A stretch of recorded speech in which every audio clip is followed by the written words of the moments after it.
how to fix Bluetooth cutting on Moto G77. Let's start the video. First of all, if you want to fix this problem, go to App Library, scroll down and click on Settings app. Now in Setting, scroll down and click on Apps.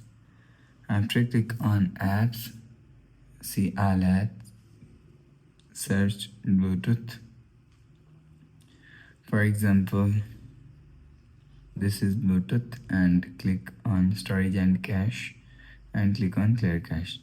After Clear Cache Bluetooth, refresh phone, you will see your problem is solved.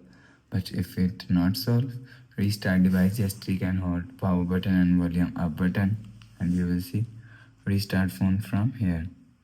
After restarting, go back to home screen.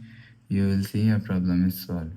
But if it still not solved, go to App Library, scroll down and click on Settings app.